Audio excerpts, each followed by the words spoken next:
Welcome in. My name's Jason Priester, Clemson Insider, alongside Ashby Mixon. We have a very special guest for you today, Clemson head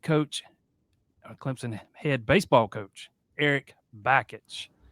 Good morning, Coach Bakich. How are you doing today? Good morning, Jason. Good morning, Ashby. How are you guys? Doing well. Good morning. Thank you so much for coming on. Oh, my pleasure. Thanks for having me. Yeah, we appreciate it. We know you are a busy guy these days, getting closer and closer to opening day. It's right around the corner. Opening up in Texas this year, a little bit different. Clemson usually opens at home. How did that come about and playing this level of competition? How does that prepare you for the ACC slate and maybe the postseason in the months ahead? Yeah, we wanted to challenge ourselves early, and I know it's something that we haven't done in a long time. Playing in a different time zone in the preseason, maybe I don't know. I think Brian Hennessy told me it's been over a decade. How long? 20 years. He's standing right here. It's been 20 years, and so we did this at Michigan often. We went out and played these great preseason tournaments, and we went to the one at Globe Life in 2022, and it was so good. And we developed a great relationship with those guys, and they really know how to put on a tournament.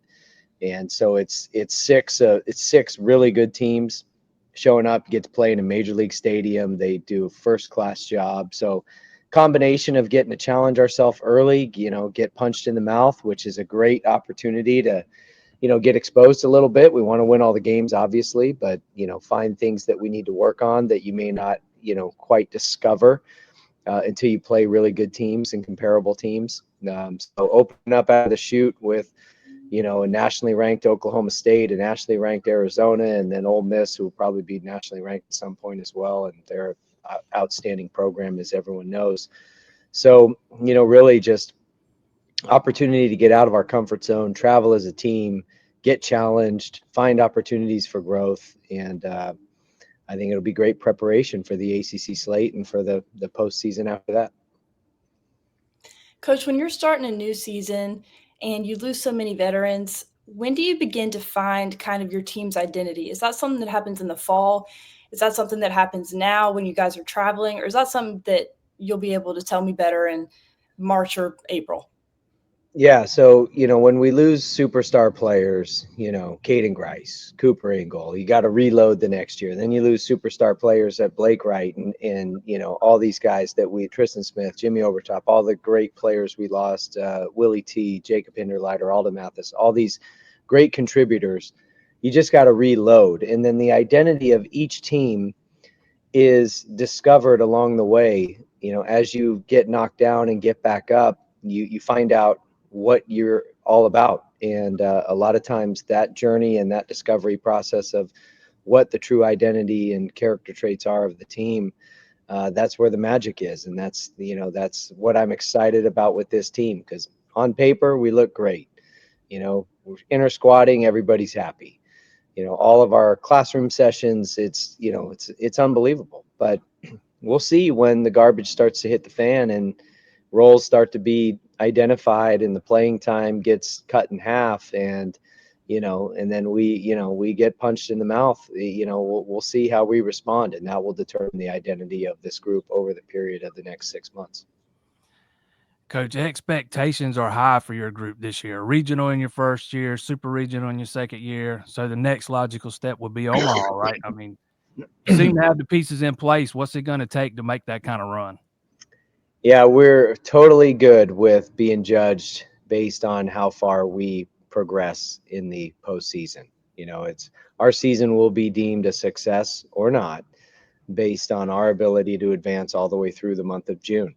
And we're good with that. We love those lofty expectations. We expect that we will not only go to Omaha, but should be competing to be one of the last teams standing, which is something that Clemson baseball has never done, never won a national championship or played for a national championship.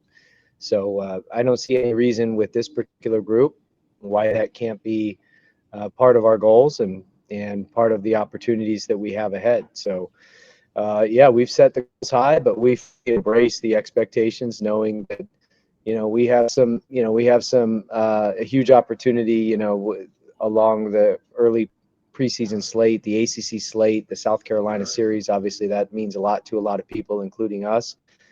So that's a big, that's a big goal for us as well. But then after that, it'd be the ACC, and then it'll be, ultimately we'll be judged on what happens in the month of June, and we are totally good with that.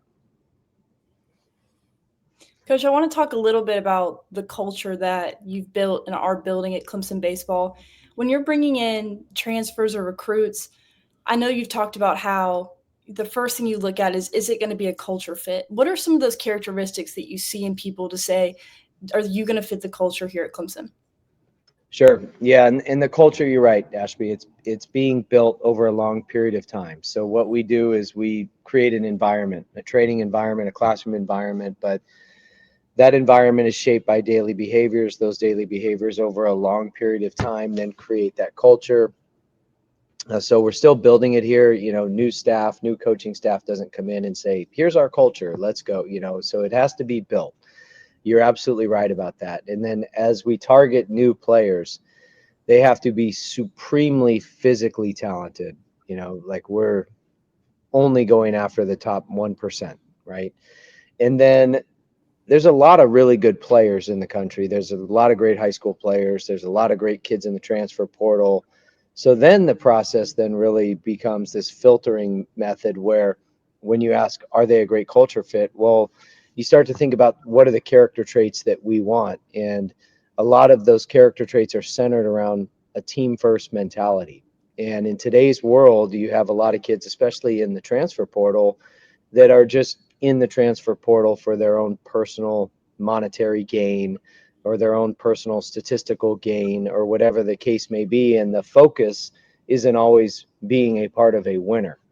And that's why we've always loved taking the grad transfer, because the grad transfer, they got one more shot at college baseball and they want to be part of a winner and they want to go out a winner. So we've gravitated to those guys, but we've taken a few more normal transfers in the last couple of years. Lucas Malstad, Colin Priest, a couple others. So it's becoming part more of the norm. I think college coaches, trust the data of a transfer portal player, relying on the stats and metrics they have access to versus the high school player where you don't really know the level of competition, so you can throw the stats out the window.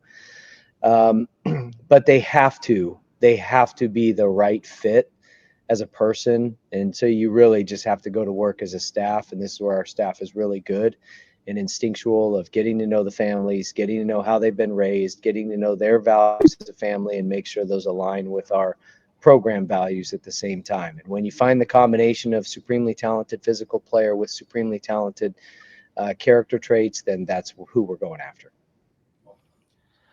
You've had a couple of weekends of intra-squad scrimmages now. How's your starting rotation coming along, and who are some of the candidates to fill that out? Well, I can tell you who's going first, and his name's Aiden Canuck. So we love him, and we got decisions to make with the weekend rotation, but it feels really good to have a frontline ace, a proven guy, a guy who really established himself just through his consistency of performance, especially hard to do as a freshman. But then to earn some of the accolades that he's earned and the growth that he's experienced and the work ethic that he has over the last year gives us a lot of confidence going into a weekend that we've got a guy like that going first on Friday. How do you work with him on not focusing about the accolades that happened last year and just staying consistent going into this year? Yeah, I mean, we talked about this in the classroom the other day. It's anyone who had a great year last year, whether you're Cam Canarella, Aiden Canuck, anyone else on our team, or some of the transfers that came in, a Luke Gaffney, who was the Big Ten Freshman of the Year in Purdue, trying to repeat accolades, which you don't control because you're not the decision maker. You don't own the decision on who gets those accolades. Putting the target on the accolades is a bad recipe. Putting the target on all the things that allowed you to get those accolades to begin with, which usually centers around, for a guy like Aiden Canuck, it's the consistency of his preparation week to week. He has an unbelievable routine, and he's light years ahead of his class and his peers from a mental game and a mental preparation standpoint. Keeping the target there. for Cam Canarella, it's the target on being the fierce competitor that he is. I mean, that guy loves to compete. And so keeping the target on competing for him, everything else will take care of itself. So it's whatever made the players great to begin with, never lose sight of that, because that's ultimately going to be the thing that continues to fuel your success. And once you shift the target onto things that really are outside of your control, especially when other people are voting on those things or making decisions about a draft or a, whatever, it just can be set up for disappointment. Speaking of those transfers, how are some of those guys fitting in? And, Luke Gaffney, Colin Priest, Dom Listy, some of those guys fitting in, and what kind of impact are they going to have on your team this year? They're awesome dudes, and they've fit in great. And we spent a lot of time getting to know them and them getting to know us. We are never going to be the program that goes to a high school showcase, sees a guy play good once and say, let's offer him. We're never going to be a program that looks at some stats in the transfer portal and says, wow, that guy's a really good player, let's just offer him. Once we identify that that's someone that we're interested in, then the real work begins of getting to know this kid and making sure that it's the right fit, someone who values the team more than they value their individual role, which is way harder said than way easier said than done. So they're fitting in great. And then philosophically, and fundamentally, we want to build our program with high school players. We want those 3 and 4 year relationships with kids. And then we'll use the transfer portal to fill holes and plug gaps. And, when we have, these high value positions, or we have 70 something home runs lost from the previous offense and we need immediate power, you can't rely on freshmen to fill that. So you got to go to the portal. And that's what we've done, and feel really good about it. So I think we have to talk before we go about the We Like to Party concert, banquet, extravaganza. I'm not sure. How did this come to be, and how is it so important for, your whole idea of fun this season? Well, first off, have you guys bought tickets yet? Are you going? Are I you in? Can we count you in right now? Can we add 2 more tickets to the list? I think this is my RSVP. Yes. You're in, Ashby. Jason, are you in? When is it? Come on, man. Hey, I'm 3 hours away, man. Are you going to the Duke game this Saturday? No, my dad has his 80th birthday party this Saturday, so I will not bring him too. To have your party at our party. That is easier said than done. So, think Savannah Bananas, absolutely ridiculous. This whole kind of, co-branding opportunity we've been doing to just really put the spotlight on our players in a different kind of a way. And so the Savannah Bananas, I thought, really, really captivated the enthusiasm of so many baseball fans. And it's just like, if we really want to grow Clemson baseball, of course, we're happy with averaging 5,000 fans a game, but we're not satisfied. We want to be the #1 attended college baseball venue in the country. And the people that are in that stratosphere are averaging over 10,000 fans a game. So the idea is like, how can we create more fan interest? Obviously, we need to take care of business between the white lines. We need to go to Omaha. We need to win a national championship. We're working on that. But what else can we do to engage the fan base, to put our arms around this Clemson community and get people excited about baseball, not just because we have a good team, but because going to a baseball game at Doug Kingsmore Stadium is fun. It's a big concert meets carnival meets baseball. And so the We Like to Party, this leadoff banquet on steroids that we're hosting this Saturday, Jason, 2 to 5 p.m. at the Poe Indoor Center, right before the Duke basketball game, the perfect pre-party before the Clemson Tigers take on the Duke Blue Devils and beat them in Littlejohn. Come celebrate and party with Clemson baseball. $30 tickets. We have awesome table sponsorship for any business owner or anyone who wants to contribute at a higher level. You get a huge tax benefit when you do a table sponsorship, plus you get 10 tickets. But we've got the Carly Miller Band coming to play.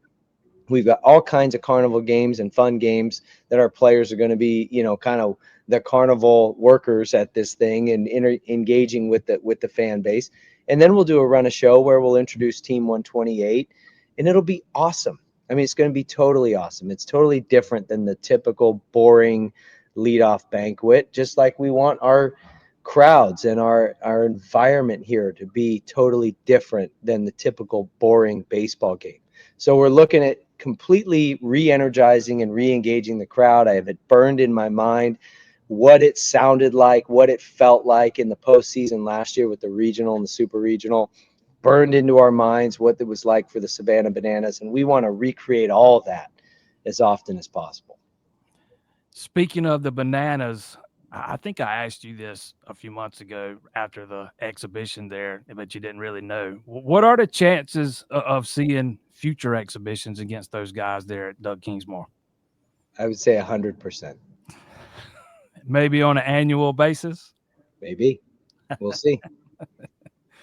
So does this mean that we get to see Jay Dillard riding to his at-bat on horseback again coming up?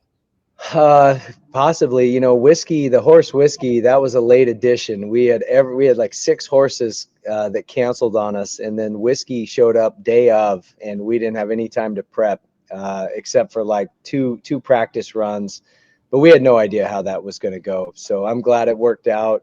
I'm glad Whiskey didn't take off running with Jay Dillard on horseback. And I'm glad Whiskey took a big dump on the field in his practice runs and not during the game. Well, Coach, we appreciate you taking a few minutes out of your busy morning to joining us this morning. Good luck this season, and we will see you in Texas. Let's go. All right. Thanks, guys. Appreciate you having me. Thanks, Coach. See ya.